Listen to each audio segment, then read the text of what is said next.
My daughter said I was too poor to be a good mom. She regretted it when I got rich. I'd been up since 5 a.m. making Lily's favorite French toast when she stormed into the kitchen, slamming her phone on the counter I'd just cleaned. "You're literally the worst mom in Beverly Hills High," she announced, loud enough for the neighbors to hear. "Do you know what Mia just posted? Her mom gave her $2,000 for a random Tuesday shopping trip, on top of her $400 weekly allowance." I kept flipping the French toast, the same breakfast I'd made every Tuesday for 3 years because she mentioned before it reminded her of better times. "Morning to you too, sweetie. Here's the thing about being a single mom who had her daughter at 19. You're always trying to make up for something. The father who left, the grandparents who said you'd ruined your life, the life experiences you couldn't give her. I chose teaching specifically for the hours, turned down 3 promotions to stay classroom-based, drove a 15-year-old Toyota so she could have tutoring, dance classes, and the right clothes. Are you even listening?" Lily grabbed the spatula from my hand. "Chloe's mom is taking her to Paris for spring break. Mia's going to Cabo. And me? I'll be here. Again. Because my mom is a teacher who can't even afford cable." She scrolled through her phone aggressively, shoving it in my face. "Look at this group chat. They're planning spa days, Botox appointments, shopping trips. And I have to keep saying, 'can't make it,' because you had me as a teenager and ruined both our lives." The irony was palpable. I'd been accepted to Northwestern Pre-Med when I found out I was pregnant. My parents kicked me out. Lily's father vanished. But looking at my beautiful, ungrateful daughter, I'd made the same choice every single day for 16 years. Her over everything. "I'm doing my best." "Your best is pathetic," she screamed over me. "Do you know what Mia told everyone? That her mom offered to bring me to Cabo as the charity case. The poor kid. That's what I am because of you. You know what really kills me?" Her voice cracked with rage. "You chose this. You chose to be poor.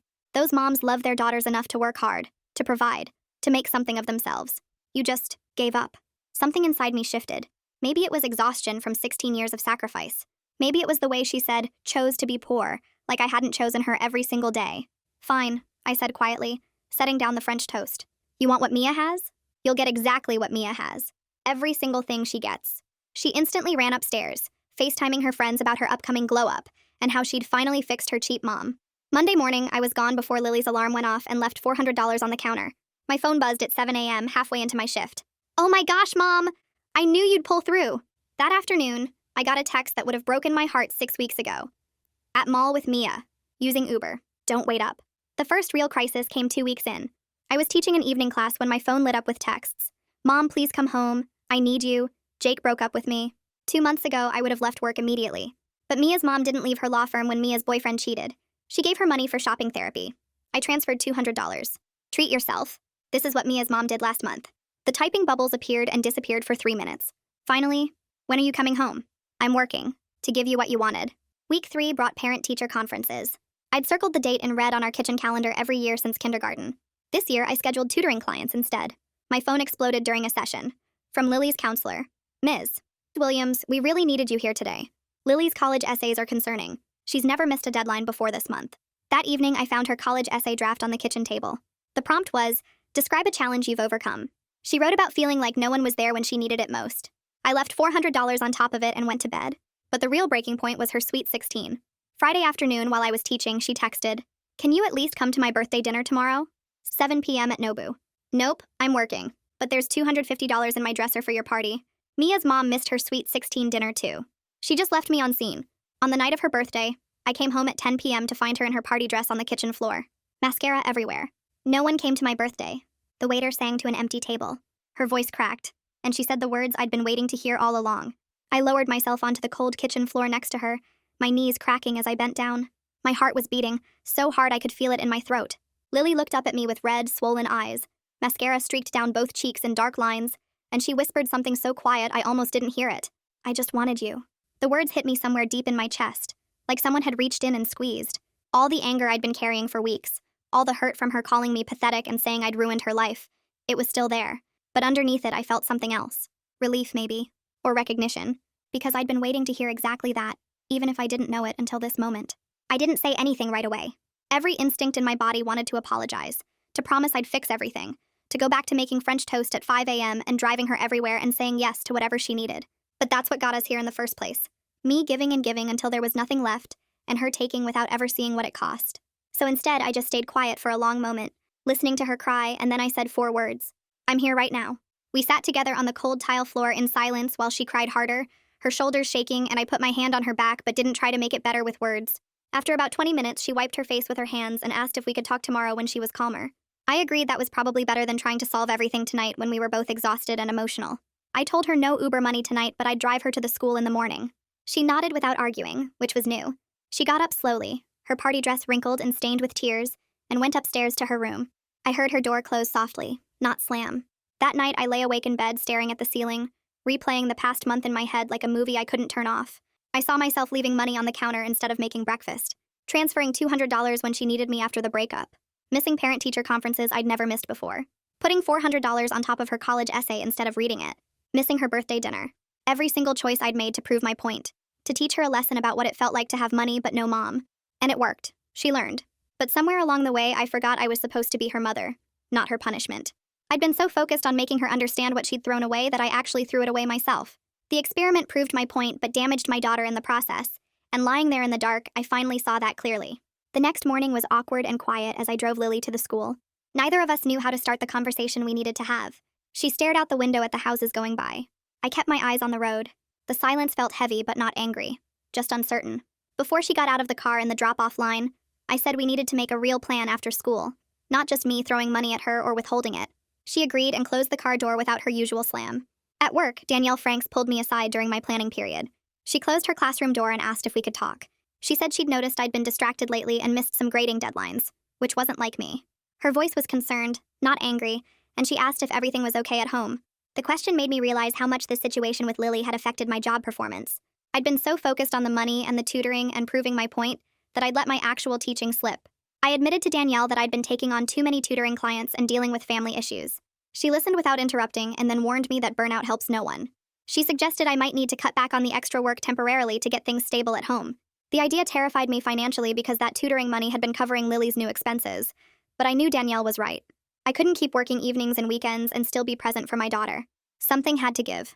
That afternoon, Lily and I sat at the kitchen table with my laptop open to my bank account. I'd never shown her the real numbers before, never let her see exactly how much I made or where it all went. She watched the screen as I pulled up my checking account and showed her my last paycheck. Then I showed her rent, utilities, car insurance, groceries, her dance classes from before all this started. Her eyes got wider as I scrolled through the expenses. Then I showed her the tutoring deposits and how they'd been barely covering her new $400 weekly allowance, plus all the Uber rides and shopping trips. And finally, I showed her the overdraft fees from the past month, 6 of them at $35 each because I'd been transferring money I didn't actually have. Lily stared at the screen and said quietly that she didn't know it was this bad. I bit my tongue to keep from saying what I wanted to say, that she never asked, that she never wondered where the money came from. Instead, I explained that I needed to stop the tutoring overload, which meant the $400 weekly allowance experiment ends now. Not as punishment, but because I literally couldn't afford it anymore. And more importantly, because it wasn't helping either of us. She surprised me then by asking what happens next instead of demanding money or getting angry. I told her honestly that I didn't have all the answers yet. I proposed we both think about what we actually need versus what we've been doing and talk again tomorrow after I'd had time to come up with a real plan. She nodded and closed the laptop carefully, like she was afraid it might break. That evening around 8 p.m., someone knocked on our front door.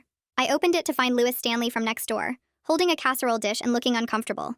He cleared his throat and said he'd noticed Lily home alone quite a bit lately, especially after dark, and he wanted to check if everything was okay. My face went hot with embarrassment because I hadn't realized anyone was paying that much attention to our house. I thanked him for the casserole and admitted I'd been working extra tutoring sessions in the evenings to cover some expenses. Louis nodded and didn't ask for details, just said if I ever needed someone to be around as an emergency contact for Lily on those late nights, he'd be happy to help. The relief that washed over me was immediate, and I asked if he really meant that. He said absolutely, gave me his cell number, and told me to text him anytime I'd be working past 9 p.m. so he could keep an eye out. I went back inside feeling grateful, but also ashamed that a neighbor had to step in because I'd been so focused on proving my point to Lily that I'd left her alone too much. The next morning at work, I checked my email during my planning period and found a message from Antoinette Morel, Lily's school counselor. The subject line read, "Urgent, Lily's college applications," and my stomach dropped before I even opened it. Antoinette wrote that Lily had missed another deadline for her college essay extension, and she was genuinely worried now. The email was kind in tone, but the message was clear and firm. Lily needed actual support, not money, and whatever was happening at home needed to change soon, or her college applications would suffer permanent damage. She listed 3 upcoming deadlines that Lily was at risk of missing completely, including her top choice school. I read the email twice, then printed it and put it in my bag to look at again later when I could think straight. I responded to Antoinette right away and asked if I could meet with her later that week, just me without Lily, to explain what had been going on. She replied within an hour saying she had time Thursday afternoon at 3:30 p.m. and she'd hold the slot for me. I marked it in my phone calendar and set 3 reminder alarms because I couldn't miss this one. Thursday came and I actually showed up on time, sitting in Antoinette's small office surrounded by college posters and motivational quotes. I told her everything from the beginning. The French toast morning, Lily's cruel words, my experiment with giving her exactly what she asked for, the missed birthday, all of it. Antoinette listened without interrupting, taking a few notes but mostly just giving me her full attention. When I finished, she was quiet for a moment before saying that she understood what I'd been trying to teach Lily, but the method had backfired. She said this pattern of transaction instead of connection was fixable, but it needed professional help, not just good intentions. She wrote down the name and number of a family therapist named Emmeline Lane, who specialized in parent-teen relationships and communication issues. That night after dinner, I brought up the idea of therapy to Lily while we were both in the kitchen. She was loading the dishwasher and I was wiping down counters, both of us doing the tasks on autopilot. I said Antoinette had suggested we talk to someone together about everything that had happened over the past few months. Lily stopped loading dishes and turned to look at me with this expression like I'd suggested something crazy. She said therapy was for people with serious problems, not for us, and she didn't want to sit in some office talking about her feelings to a stranger. I didn't push back or argue, just kept wiping the counter and said okay, but I was going to talk to someone myself because I needed help figuring out how to be a better mom. That seemed to surprise her because she asked why I thought I needed therapy. I explained that the past few months had shown me I didn't know how to set boundaries without turning them into punishment, and I wanted to learn how to do better. She didn't say anything else, just went back to loading the dishwasher, but I could tell she was thinking about it. 2 days later, I called Emmeline Lane's office and booked an appointment for just myself. The receptionist asked if this was for family therapy or individual, and I said individual for now, but maybe family later. She scheduled me for the following Tuesday at 4 p.m. Walking into Emmeline's office that first time felt like admitting defeat in some way, like I was confessing that 16 years of trying my best hadn't been good enough. The waiting room had comfortable chairs and magazines and soft music playing, all designed to make people feel calm. Emmeline came out to get me right on time, a woman in her 50s with kind eyes and a firm handshake. Her office was smaller than I expected, with 2 chairs facing each other and a small table with a box of tissues. I told Emmeline the whole story from start to finish, including parts that made me look bad like leaving money on Lily's essay and missing her birthday dinner. She listened carefully and took some notes, asking clarifying questions here and there but mostly just letting me talk. When I finished, she sat back in her chair and said she didn't judge me for the experiment because she understood what I'd been trying to accomplish. But then she reframed it in a way that hit me hard.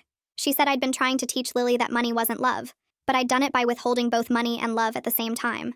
I'd removed my presence, my attention, my emotional support, everything, and replaced it all with cash. So Lily learned that neither money nor connection was reliable from me. Emmeline pulled out a notebook and started writing down specific phrases and approaches for me. She gave me scripts for setting boundaries without making them feel like punishment, for being present without falling into martyrdom, for saying no while still showing love. I filled 3 pages of my own notebook with her suggestions, writing as fast as I could to capture everything. Armed with Emmeline's advice, I decided to try a new approach that weekend. Lily and I were driving to the grocery store on Saturday afternoon, stuck in traffic on a sunny day with the windows down. The car felt like a safe space somehow, both of us looking forward at the road instead of at each other. I took a breath and said I loved her, and that love didn't mean giving her everything she wanted or nothing at all. It meant showing up. She glanced at me but didn't interrupt. I continued and said I was setting a new curfew of 10 p.m. on weeknights with check-ins, not as punishment but as structure, because that's what parents are supposed to provide. I explained that the curfew wasn't about controlling her, it was about knowing she was safe, and teaching her that boundaries exist even in loving relationships. Lily was quiet for a long moment, then asked if this meant the money experiment was over. I said yes, we were done with that, but we also weren't going back to how things were before. We were finding something new that worked better for both of us. Lily tested the new curfew that very same Saturday night. She'd gone to a movie with some friends from her history class, not Mia or Chloe for once. At 10 p.m., I was sitting on the couch watching The Door, and my phone buzzed with a text from her saying she was running late. The movie went longer than expected. She'd be home by 10:30. I texted back okay, and sat there feeling this weird mix of anxiety and hope. She walked in at 10:28 p.m. looking nervous, like she expected me to yell. Instead, I just said I appreciated her texting me to let me know she'd be late. That was exactly the kind of communication I needed. But I also reminded her that next time she needed to leave earlier, or pick a different movie time to make curfew. She nodded and said she would, then went upstairs to her room. It was a small step toward actual communication, instead of just demands and silence, but it felt significant. The following week, another email arrived from the school. This one marked urgent in red. The message said Lily's essay extension closed in 5 days, and after that she'd missed the deadline completely for her top choice school. There would be no more extensions, no exceptions. The window was closing. I forwarded the email to Lily without adding any commentary of my own, just the forward with the school's message. Then I sent her a separate text saying I'd help if she wanted help, but I wouldn't write it for her or bribe her to finish it. The choice was completely hers to make. She left me on red for 3 hours before finally responding with just, okay. Wednesday night, I'd convinced Lily to try one therapy session with me and Emmeline, scheduled for 5 p.m. on Friday. She'd agreed reluctantly, saying she'd try it once, but if she hated it, we weren't going back. Thursday afternoon, her phone lit up with texts while we were eating dinner, and she grabbed it quickly and read them with growing excitement. Some kid from the school was throwing a party Friday night, a big one, and everyone was going. Lily looked at me across the table with this torn expression on her face. I could see the old pattern trying to reassert itself, her instinct to choose social status and fitting in over dealing with our actual problems. She asked if we could reschedule the therapy appointment because this party was really important, and she'd already missed so many social things. I felt that familiar pull to either give in or get angry, but instead I just sat there and thought about what Emmeline would say. I looked at Lily across the table and made myself speak calmly, even though my brain was screaming at me to either give in or get angry. I told her she could go to the party if she wanted. That was her choice.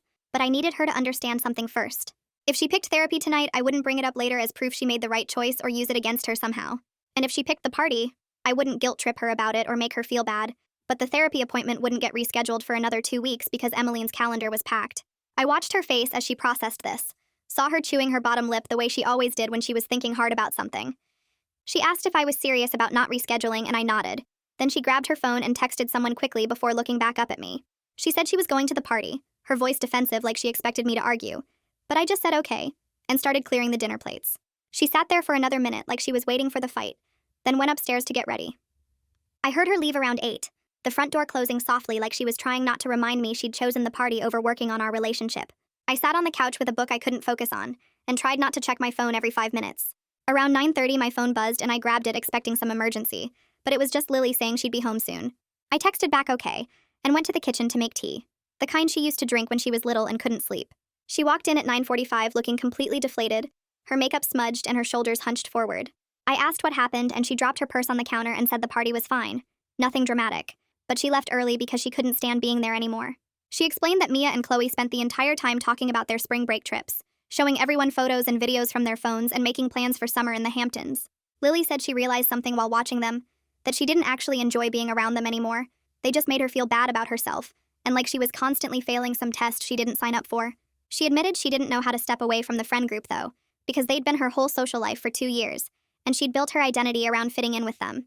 I felt every muscle in my body tense up with the urge to say I told you so, to point out that I'd been saying this exact thing for months, but I forced myself to stay quiet and just poured the tea instead.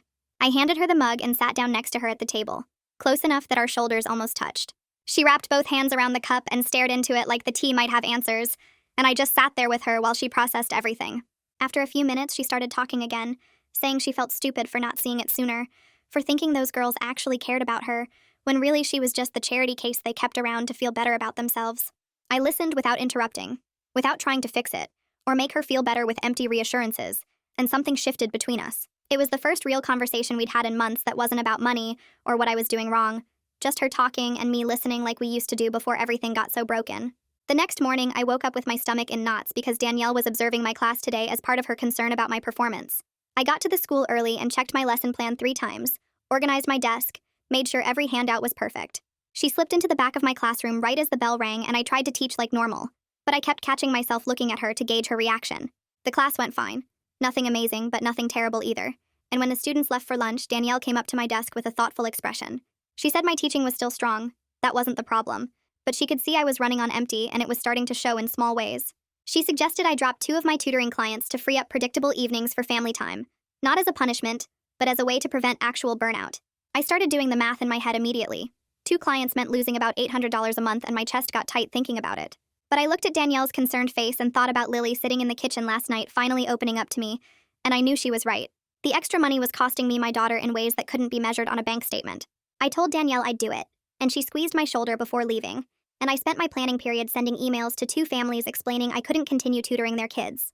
That evening, I found Lily doing homework in her room and told her about dropping the tutoring clients, explaining that I was choosing time with her over extra income because our relationship mattered more than having a bigger buffer in the bank account. She looked up from her textbook with this surprised expression and asked if that meant we'd have less money, and I admitted yes, we'd be tighter on the budget, but we'd make it work. Something changed in her face then, like she was seeing me differently, and she asked quietly if we could try that therapy session I'd mentioned. She added the condition that if she hated it, we didn't have to go back, and I agreed immediately without making a big deal out of it. I pulled out my phone right there and booked us an appointment with Emmeline for the following week, showing Lily the confirmation email so she knew it was real. The day of our first joint therapy session, I was more nervous than Lily seemed to be, which surprised me. We sat in Emmeline's waiting room not talking, both of us scrolling through our phones to avoid eye contact, and when she called us back, we followed her into a small office with two couches facing each other. The first 20 minutes were uncomfortable and awkward, with both of us giving short defensive answers to Emmeline's questions and shooting looks at each other like we were keeping score. But then Emmeline asked Lily to talk about the charity case comment from Mia, and something broke open. Lily's voice got shaky as she described how humiliating it felt to be the poor friend, to have Mia's mom offer to bring her to Cabo like she was some kind of pity project, to know that her friends talked about her financial situation behind her back.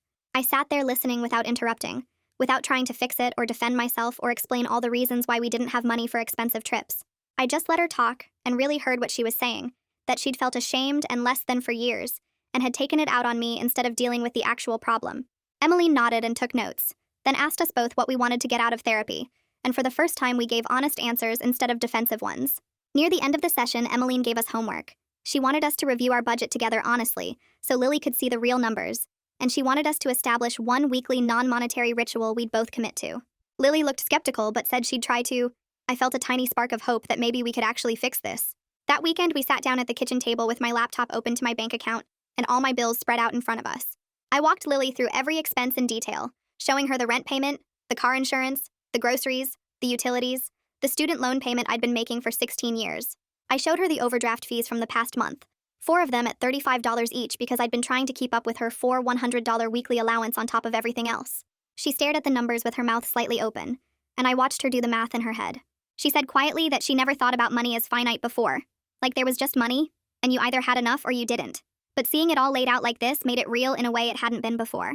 I took a deep breath and decided to tell her something I'd never explained in detail, about how I'd been accepted to Northwestern for pre-med with a full scholarship, how I'd had my whole future planned out before I found out I was pregnant.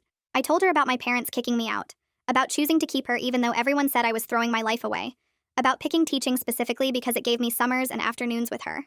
I made sure to say it without trying to make her feel guilty, that I'd never regretted choosing her even, when she made it really hard, because I wanted her to understand that my choices weren't failures, or giving up but active decisions I'd make again.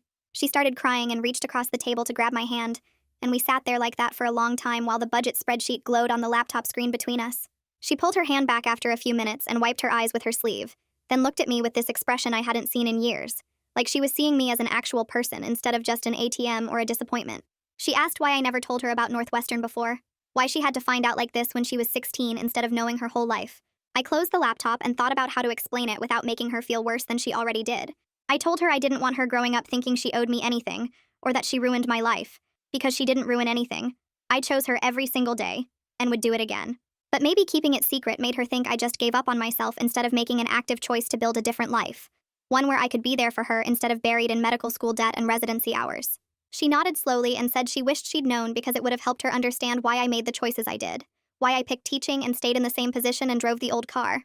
I reached across and squeezed her hand one more time before standing up to close the laptop, feeling exhausted but also like maybe we'd finally broken through something that had been building for years. The next morning, I woke up early out of habit, but stayed in bed listening to the sounds of the house, and around 8 I heard Lily's door open and her footsteps heading downstairs. I got up and made coffee, then heard the distinctive sound of her laptop opening at the kitchen table. When I walked in with my mug, she had her college essay document pulled up, and was staring at it with her chin in her hands, and I almost asked if she needed help, but caught myself and just sat down across from her with my coffee. She glanced up at me and said she was starting over on the essay, that the whole thing about no one being there was wrong because I'd always been there. She just hadn't seen it. I took a sip of coffee to hide how much that meant to me, and told her I'd be in the living room if she needed anything, then left her alone to work.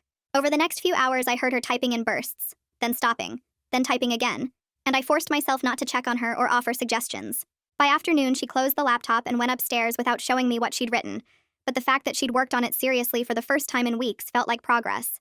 That evening, while we were eating leftover pasta, I brought up her birthday and said I wanted to do a do-over party at home. Nothing fancy, just a few friends and homemade cake to replace the disaster at the restaurant. She immediately looked uncomfortable and said she didn't want a pity party, that having something small at home would just make it obvious we couldn't afford the real thing. I understood where she was coming from, but pushed back gently, saying it wasn't about affording anything. It was about celebrating with people who actually cared about her, instead of an empty table at an expensive restaurant. She picked at her pasta and said she didn't even know who she'd invite anymore since Mia and Chloe weren't really her friends, and I suggested the kids from her classes who weren't part of that wealthy group, people she actually talked to about homework and projects instead of shopping trips. She was quiet for a long time before saying she'd think about it, and I left it there without pushing harder. 2 weeks later, on a Saturday afternoon, Our living room was set up with board games on the coffee table, and a chocolate cake I'd made that morning sitting on the kitchen counter with 16 candles stuck in slightly crooked. Lily had invited 3 kids from her classes, 2 girls and a guy who all showed up within 10 minutes of each other looking a little unsure about being at a home party, instead of something at a venue. I stayed mostly in the kitchen giving them space, but I could hear them talking and laughing, and when I brought out the cake, they all sang happy birthday without any awkwardness. They played some card game I didn't recognize for over an hour, then switched to charades which got loud and silly, and I watched from the doorway as Lily actually smiled. Not the fake Instagram smile, but a real one that made her look like she did when she was younger. After everyone left and we were cleaning up the paper plates and cups, Lily said it was actually fun in a way the restaurant never would have been. That she didn't have to worry about ordering the right thing or looking poor. She could just hang out. While we were throwing away the last of the trash, Lily brought up the allowance situation without me prompting her, saying we needed to rethink the whole system because it obviously wasn't working. I braced myself for another demand for more money, but instead she said she'd been thinking about what Emmeline said in therapy about earning versus receiving. And maybe instead of a set allowance, I could just cover her actual needs and she could get a part-time job for the wants. I stared at her for a second because that was such a grown-up suggestion I didn't expect it, and I asked if she was serious about working. She nodded and said she wanted to try, that having her own money she earned might feel different from just getting cash from me, more real and more hers. I told her I thought that was a really mature idea and we could start looking for jobs that would work around her school schedule. Monday afternoon, I had a meeting scheduled with Antoinette at the school to go over Lily's remaining college deadlines and make sure nothing else fell through the cracks. I showed up 15 minutes early and waited in the counseling office, watching students come and go for their appointments. When Antoinette called me back, she had a folder with Lily's information, and we went through every deadline one by one, and I committed to being present for all of them, not just funding them or leaving money for application fees. She seemed encouraged by the progress and said she could tell something had shifted, that Lily seemed more focused in class and less distracted by her phone. I explained about the therapy and the budget conversation and the do-over party, and Antoinette offered to check in with us weekly to help keep us accountable, which I accepted gratefully. At the end of the month, Danielle called me into her office during my planning period, and I walked in expecting another warning about my performance. Instead, she sat me down and said she'd been watching my classes and grading, and she could see I was getting things back on track after whatever had been going on. She officially removed the informal warning from my file, then surprised me by offering to mentor me for a department leadership position that would open up next year, something that came with a small raise, but no extra evening hours since it was administrative during the school day. I accepted immediately, feeling like maybe I was finally moving forward in my career without sacrificing time with Lily. That same week, I ran into Lewis outside while getting the mail, and he mentioned that the cafe where he got his morning coffee was hiring for weekend shifts. He said he'd be happy to put in a word for Lily if she was serious about working, that the owner was flexible with students and the tips were decent. I thanked him and told Lily about it that evening, and she looked nervous but said she wanted to apply. Lewis gave me the owner's contact information, and Lily filled out an application online that night, then went in for an interview 2 days later. She got the job and was scheduled to start the following weekend. Her first shift was a Saturday morning, and she left the house at 6 looking both excited and terrified in the black shirt and apron they'd given her. I spent the morning doing laundry and trying not to text her to check in, giving her space to figure it out on her own. She came home at 2 looking completely exhausted, and immediately started complaining about rude customers who didn't tip, and how her feet hurt from standing for 8 hours. I sat down with her on the couch and just listened, validating her feelings without trying to lecture her about work ethic or telling her it would get easier. She went back for her second shift on Sunday without me having to push or remind her, and when she came home that day, she seemed a little less overwhelmed. The following Tuesday morning, I woke up and found Lily already in the kitchen pulling out the ingredients for French toast, and when I walked in, she told me to sit down because she wanted to try making it herself. I sat at the table and watched her crack eggs and mix the batter, offering tiny suggestions when she asked, but mostly letting her figure it out.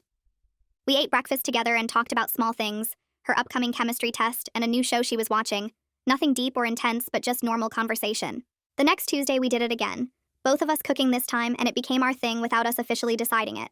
Some mornings we talked about important stuff, other mornings we just made food and complained about being tired, but either way it felt like we were rebuilding something that had been broken, one breakfast at a time. Our next therapy session happened on Thursday afternoon, and Emmeline started by asking us each to apologize for one specific thing. Not everything, just one particular moment we regretted most. I went first because Lily looked scared, and I said I was sorry for using money as a weapon instead of talking about the real problem, for punishing her with absence when what she needed was boundaries with presence.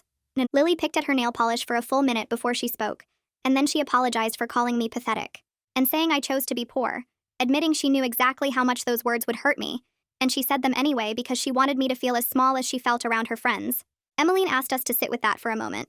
No fixing or explaining, just letting the apologies exist, and the silence felt heavy, but also kind of clean, like we'd lanced something infected. When we got home that evening, I brought up something I'd been thinking about and suggested we establish a new rule about phones at meals. No exceptions for either of us. which Lily immediately protested because she was always checking group chats during dinner. I held firm and said starting tomorrow at breakfast, we both put our phones in the basket on the counter during meals. No scrolling, no checking, just talking or eating in actual silence if we had nothing to say. The first few days were rough, and I caught myself reaching for my phone constantly during dinner, muscle memory from years of checking emails while Lily scrolled through social media across from me. Lily struggled even more and kept asking if she could just check one message, just see who texted, just look at one thing, but I said no every time and made myself stick to the rule too. After about a week, something shifted and we started actually talking during dinner, instead of sitting in parallel silence with our screens, small conversations about her chemistry test, or a funny thing that happened at work. Nothing deep but real connection happening naturally. On Monday morning, Lily opened her laptop at the kitchen table and pulled up her college essay document, 3 days before the final deadline that Antoinette had warned us about repeatedly. I desperately wanted to read over her shoulder, to offer suggestions, to make sure she was saying the right things, but I forced myself to leave the kitchen and do laundry instead, letting her own her work completely. She typed for hours that day, barely stopping for lunch, and when she finally submitted it that evening, she didn't show it to me or ask me to read it, just closed her laptop and said it was done. The next afternoon, I got an email from Antoinette saying the essay was strong and honest, that Lily had met all her deadlines for the first time this semester, and the relief I felt reading those words almost made me cry at my desk. At the end of the month, I logged into my bank account expecting to see the usual overdraft warnings and negative balance, but instead the account showed a positive number with a small surplus of $200. I stared at the screen for a solid minute trying to figure out if there was an error, then realized we'd actually finished a month without overdrafting for the first time since the experiment started, which felt like a huge victory, even though $200 wasn't much money in the grand scheme of things. During lunch period that week, I noticed through the cafeteria windows that Lily was sitting with different people, not Mia and Chloe, who were at their usual table near the windows, but some quieter kids from her English class. She started declining invitations to shopping trips when Mia texted her, making excuses about work or homework, and I could tell she was pulling away from that friend group naturally without me pushing it. One evening I asked if she was okay with losing those friendships, and she said she was grieving them, but she knew they weren't real friends. That real friends didn't make you feel bad about yourself constantly, which showed way more self-awareness than I expected from her. That Saturday, I suggested we go thrifting together, and Lily looked at me like I'd suggested we eat garbage, because months ago being seen at a thrift store would have mortified her completely. But she agreed to try it, and we drove to the big thrift store on the east side, spending 2 hours looking through racks of used clothes and vintage stuff. Lily found a brown leather jacket in the vintage section that fit her perfectly and cost $12, and she actually got excited about it, trying it on multiple times and checking herself in the mirror. She took a photo of herself wearing it and posted it online with a caption about sustainable fashion and shopping secondhand. And while some comments were snarky from her old friend group, she handled them without falling apart or deleting the post. On Tuesday morning, I opened my email before school and found a message from Antoinette saying Lily's grades had stabilized across all her classes, and her essay was strong enough that she felt confident about college acceptances when they started coming in spring. The relief was overwhelming, knowing we'd pulled back from the edge before permanent damage was done to her future, that the past few months of struggle hadn't destroyed her chances completely. That same week, Danielle called me into her office during my planning period, and I walked in nervous. But she sat me down and officially offered me the department leadership position for next fall. The job came with a $6,000 annual raise and predictable hours since it was administrative work during the school day, no evening commitments required, and I accepted immediately without even asking for time to think about it. Walking out of her office, I felt like maybe I was finally advancing in my career on my own terms, instead of sacrificing everything just to stay afloat, that I could provide better for Lily without destroying myself in the process. A few days later, Lily came home from her cafe shift and sat down at the kitchen table where I was grading papers, looking nervous about something. She told me she'd been saving her cafe money in a jar in her room, and she wanted to contribute $50 a month toward groceries once she had enough saved up, that she wanted to help. I was genuinely touched but told her that wasn't necessary, that she should save her money for things she wanted, but she insisted she wanted to contribute something. We compromised on her covering her own wants like movies and coffee with friends, keeping her work money for herself but being responsible for her own entertainment expenses instead of asking me for cash. Our next therapy session was scheduled for Thursday, and Emmeline started by asking what we'd each learned from this whole experience, the big picture takeaway from the past few months. Lily spoke first this time and said she learned that her mom's love was always there. She just couldn't see it under her own selfishness, that she'd been so focused on what she didn't have that she couldn't see what she did have. I said I learned that sacrifice without presence isn't actually sacrifice, it's just absence with good intentions, that giving Lily everything material while being emotionally unavailable was just another form of abandonment, even if it came from a place of love. Emmeline nodded and said we'd both done hard work, that most families never get to this point of honest recognition, and while we still had growth ahead of us, we'd built a foundation worth protecting. The first Tuesday after that session, I woke up at 6 a.m. and found Lily already in the kitchen pulling out the mixing bowl. She looked up when I walked in and asked if I wanted to help make pancakes instead of French toast for once. We stood side by side at the stove, her flipping while I mixed the next batch, and we talked about her history test coming up and how one of her coworkers at the cafe kept burning the espresso. Some Tuesdays after that were deeper, like when she asked me if I ever regretted keeping her, and I told her honestly that I regretted the circumstances, but never her existence. Other mornings we just complained about being tired and argued about whether chocolate chips belonged in pancakes, and both kinds of mornings felt equally important. The ritual became something solid we could count on, a weekly anchor where we were just two people making breakfast together without the weight of everything else pressing down on us. 3 weeks into the routine, Lily came home from her Saturday cafe shift looking excited instead of exhausted. She dropped her apron on the counter and told me her manager had pulled her aside to say she had great work ethic and asked if she wanted more hours. I watched her face light up as she explained that she'd been promoted from dish duty to actually making drinks, and the manager said customers liked her. She sat down at the kitchen table and said something that surprised me, that having her own money she earned felt completely different from an allowance. She said when someone gave you money, it felt temporary and conditional, but when you earned it yourself, it was real and yours in a way that mattered. I told her I was proud of her, and she smiled without the defensive edge she used to have, just genuine happiness about doing something well. The following weekend, I asked Lily if she wanted to take a drive with me, and when she asked where, I said I wanted to show her my old high school. We drove 40 minutes to the neighborhood where I grew up, and I parked in front of the building that looked smaller and more run down than I remembered. I walked her to the science lab where I found out I was pregnant during sophomore year, standing in the bathroom stall reading the test while my chemistry class continued without me. She asked what I felt in that moment, and I told her the truth, that I was terrified and excited and completely unprepared all at once. We sat on the front steps where I told my parents and I described how my mom cried, and my dad said I'd ruined my future, and they gave me 2 weeks to figure out somewhere else to live. Lily asked what I was like at 16, and I admitted I was impulsive and scared and made plenty of mistakes, that I wasn't some perfect person who had everything together. I let her see me as a real person who was once her age and confused, not just as her mom who was supposed to have all the answers. That evening after we got home, I made spaghetti while Lily finished uploading her last college application. She came into the kitchen around 7 and announced she was officially done with all her submissions, and I suggested we celebrate with dinner. We sat at our small kitchen table with the pasta and cheap wine for me and sparkling cider for her, and she thanked me for not giving up on her even when she was awful. I looked at her across the table and said I never considered giving up, even when I was handling things badly, because that's what being a parent means. She nodded, and we ate in comfortable silence, and I felt like maybe we'd actually turned a corner instead of just pretending things were better. A few days later, I ran into Lewis outside while getting the mail, and he stopped to say he'd noticed positive changes lately. He said Lily seemed happier and more grounded when he saw her, less stressed and more like a regular teenager instead of someone carrying too much weight. I thanked him for being willing to be our emergency contact, and for caring about us when he didn't have to. He waved it off and said, "Neighbors look out for each other." But I realized in that moment that accepting help from others didn't make me a failure. I'd spent so long trying to do everything alone that I forgot community support was supposed to be normal, not a sign of weakness. The next week at the school, Danielle caught me in the hallway between classes and mentioned in passing that other teachers had noticed I seemed more present and engaged lately. She said she was glad to see me finding balance because burned-out teachers can't help their students or their families. It hit me that the changes we'd made at home were visible to people around me, not just something Lily and I felt internally. The validation from someone outside our situation reinforced that we were actually making progress instead of just going through the motions. In March, I came home from work to find Lily sitting on the front steps holding a large envelope. She looked up with tears in her eyes and said her first college acceptance had arrived, a state school with a decent scholarship that would cover most of tuition. I suggested we celebrate with ice cream, and we drove to the place near our house that made waffle cones. Sitting in the parking lot with our ice cream melting in the afternoon sun, she talked about the program she'd applied for and how excited she was about the campus. She didn't compare it to where Mia and Chloe were going, or complain about it not being fancy enough. She was just genuinely happy about her own path forward. I watched her talk about dorm life and class schedules, and realized she'd stopped measuring her life against other people's standards. Our final scheduled therapy session with Emmeline happened on a Thursday afternoon in late March. We sat in the familiar office with the comfortable chairs, and Emmeline started by saying we'd made remarkable progress over the past few months. She explained that we didn't need weekly sessions anymore, but she'd be available if we needed tune-ups when things got hard again. Both Lily and I felt proud of the work we'd done, sitting there knowing it wasn't easy, but it was necessary. Emmeline reminded us that healing isn't linear and we'd probably have setbacks, but we'd built tools to handle them now instead of falling back into old patterns. Walking out of her office felt like graduating from something important, scary and hopeful at the same time. On a quiet Sunday morning 3 months after that devastating birthday, I woke up to the smell of cinnamon and vanilla coming from downstairs. I walked into the kitchen to find Lily at the stove making French toast, the same recipe I'd made every Tuesday for years.